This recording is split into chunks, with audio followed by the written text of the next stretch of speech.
সংস্কারকে কোনো দলের মুখাপেক্ষি করে ফেলে কিংবা দলের সম্মতির উপরে নির্ভর করে তাহলে কিন্তু অনেকগুলো মৌলিক সংস্কার শেষ পর্যন্ত আমরা ঐক্যমত্যে পৌঁছাতে পারবো না এবং এটা বাস্তবায়নও সম্ভব হবে না। লিখিত প্রস্তাব এবং কমিশনের সাথে সংসদের এলইডি হলে আলোচনার বাইরেও আজকে বোধহয় এটা নিয়ে তৃতীয়বারের মতো একই ইস্যুতে আলোচনা হচ্ছে।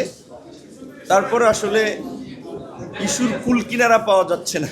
কেন পাওয়া যাচ্ছে না এটা আমরা বুঝতেছি না, কারণ আপনি ইতিমধ্যে বিভিন্ন দলের বক্তব্যে লক্ষ্য করেছেন মোটামুটি সব দলই কিন্তু একমত যে দ্বিকক্ষ বিশিষ্ট সংসদ তারা চায়।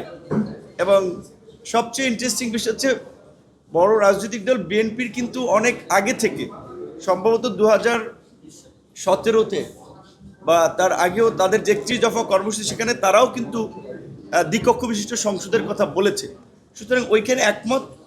এখন দ্বিকক্ষ বিশিষ্ট সংসদের প্রক্রিয়া সেটা নিয়ে কিন্তু কাছাকাছি মতামত অনেক দলেরই বলছে যে উচ্চ কক্ষে রাজনৈতিক দলগুলো যারা নির্বাচনে অংশ নেবে তাদের প্রাপ্ত ভোটের অনুপাত অর্থাৎ আনুপাতিক হারে প্রতিনিধিত্ব নিশ্চিত হবে এবং লোয়ার হাউস হচ্ছে বিদ্যমান সিস্টেমে থাকবে।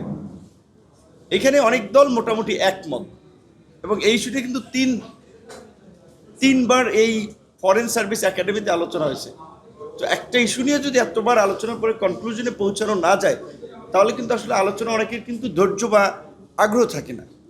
সেম সংবিধান সংশোধনী নিয়ে আই থিঙ্ক 3বার আপনাদের এখানেও ব্রিফ গিয়েছে, সেখানেও মোটামুটি অনেক দল কাছাকাছি মতামত যে যদি দ্বিকক্ষ বিশিষ্ট সংসদ হয় তাহলে নিম্নকক্ষে 2/3 সমর্থনের পাশাপাশি উচ্চকক্ষেও 2/3 সমর্থনের এটা প্রয়োজন। কারণ সংবিধান তো কোনো দলীয় দৃষ্টিভঙ্গি থেকে সংশোধন করা উচিত না। যদিও আমরা দেখেছি বাংলাদেশের এই পর্যন্ত যে 17বার সংবিধান সংশোধন করা হয়েছে তার অনেকগুলো সংশোধনী আনা হয়েছে ব্যক্তিকে এম্পাওয়ার করার জন্য কিংবা ক্ষমতাকে কুক্ষিগত করার জন্য।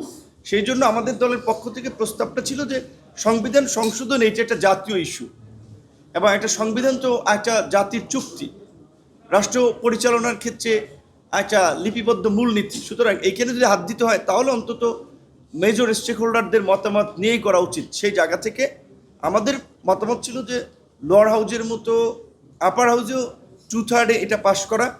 তারপরেও আমরা অভ্যন্তরীণ আলাপ আলোচনায় বুঝেছি কিংবা উপলব্ধি করেছি কোনো দল চাচ্ছে যে সেখানে সিম্পল মেজরিটি হইলে তারা এগ্রি হতে পারে, যে জন্য আমাদের পজিশন চেঞ্জ করে আমরা আপনার সিম্পল মেজরিটিতে যদি সংবিধানের মৌলিক কিছু অনুচ্ছেদ ছাড়া, যেমন এখানে আপনার প্রস্তাবনা চেঞ্জের ক্ষেত্রে কিংবা সংবিধানের 8, 48, 56 এবং 142 নম্বর এই রকমের অনুচ্ছেদগুলো সংশোধনের ক্ষেত্রে আমরা গণভোটের যে বিধান, যেটা কেয়ারটেকার গভর্নমেন্টের আপনার রায়ের সাথে আদালতেরও একটা ডিরেকশন আছে, এইটুকু পর্যন্ত আমরাও একমত হয়েছি যে এই জায়গায় গণভোটটা যেন রাখা হয়।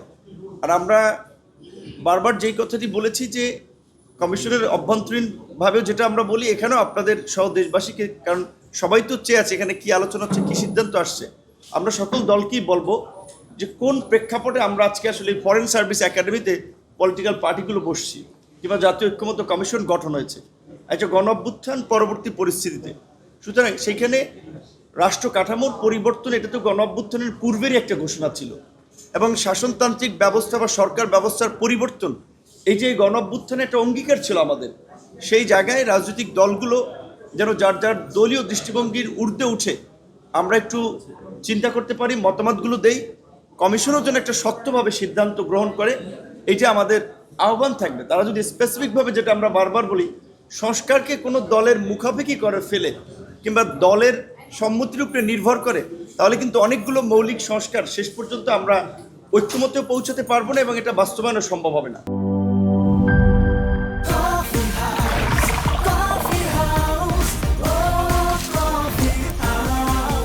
কফি হাউস, প্রতি চুমুকে আড্ডা জমে।